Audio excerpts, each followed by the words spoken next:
March the 10th, 1989. It's 11:39 a.m. at Dryden, Ontario's airport. Light snow falls as Air Ontario Flight 1363 stops in the remote northern community on its way from Thunder Bay to Winnipeg. The passengers stay on board while the plane is refueled.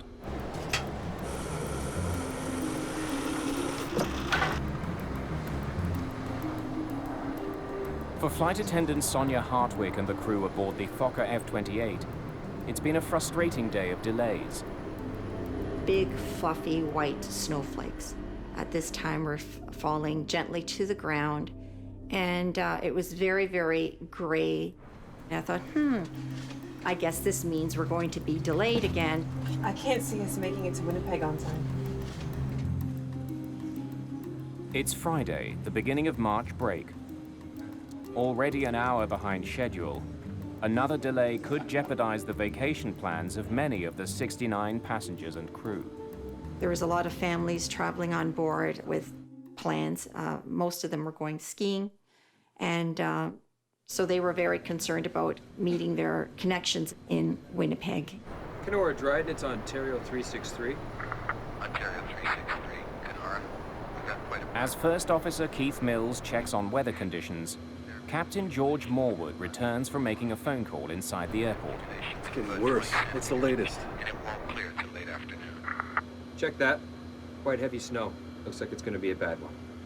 It's still within our takeoff limits. Well, that's good. We got a lot of people who want to make their connectors. Let's hope it holds. Temperatures hover around freezing. Visibility is decreasing.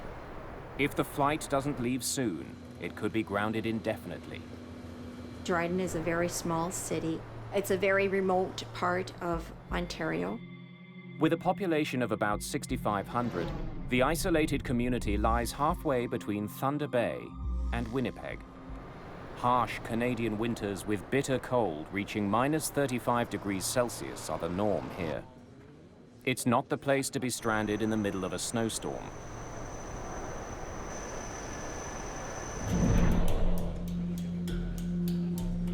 Royal Canadian Mounted Police Officer Don Crawshaw and his partner are escorting a prisoner to Winnipeg. When we did a criminal check on the prisoner before we left, he came up as a violent person. So two of us have to go with him. He was wanted in Banff on a fraud charge, and that's what he was being brought back to Alberta for. Hey, no smoking and seatbelts. On. Instruments. Syncs. Cross-check. Captain Morwood uses the power of engine number 2, already running, to fire engine number 1. Morwood and Mills are both highly experienced pilots. However, they've each flown fewer than 100 hours in the Fokker F-28. The multi-million-dollar aircraft is the first Air Ontario jet to serve the remote northern Ontario region. 24 minutes after landing in Dryden, Flight 1363 is ready to leave. Inform Kenora, we're rolling. We're fired up, taxiing for departure, requesting airways to Winnipeg. Hang on a sec, guys. Is there a chance that plane can hold? We're having some bad weather up here. An approaching aircraft's urgent request to land Unbelievable. gives Captain Morwood little choice. He delays takeoff. Okay, 363 is holding short of the active. We are going to be a few moments until a small plane lands safely. We're sorry, folks. This just isn't our day. In the 2 years that I had flown with Air Ontario, I'd never come across anything like this before. The Cessna 150 lands safely, clearing the runway for Flight 1363's departure. Tell them we're going immediately. Kenora, Ontario, we're taxiing out at this time, 363 Dryden. Finally, an hour behind schedule, the plane taxis to runway 29. As we're going down the runway to position for takeoff, a blanket of snow was falling and I couldn't see the tree line anymore. It was like looking through a sheer. Folks, we're sorry for the delay. Flight attendants, please be seated for takeoff. At 12:09 p.m., Flight 1363 is ready for takeoff. Advise Kenora, we're ready to proceed.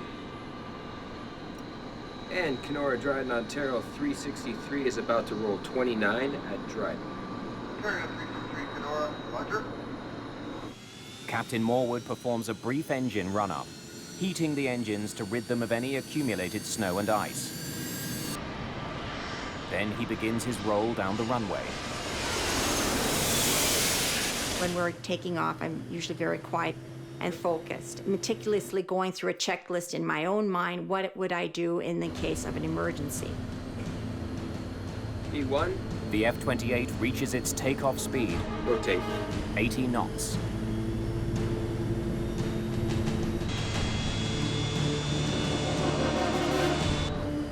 Our takeoff was very slow and sluggish, like a slow, sluggish person running up a hill. Clearly, there's something wrong. The F-28 struggles to get airborne.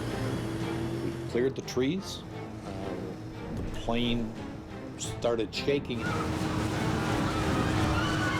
I thought, oh my God, we're gonna crash. That's when all hell broke loose. If you can equate to being in a Mixmaster, that's what the plane felt like at the time. There's this dip to the left and then dip to the right. The pilot's trying to get this plane up. Then all of a sudden there was a power burst. The plane seemed to stabilize itself, You could feel that the pilot's trying to get control of it. but a few seconds later, it became a Mixmaster again. I yelled out, emergency, grab your ankles, get your heads down. Grab your ankles, put your heads down! And I kept yelling that, and then I assumed my brace position. You could hear people screaming and yelling. There's loud, horrible sounds. We are clearly crashing. The pilots are helpless. 49 seconds after lifting off, Air Ontario Flight 1363 crash lands in the bush, 950 meters west of runway 29.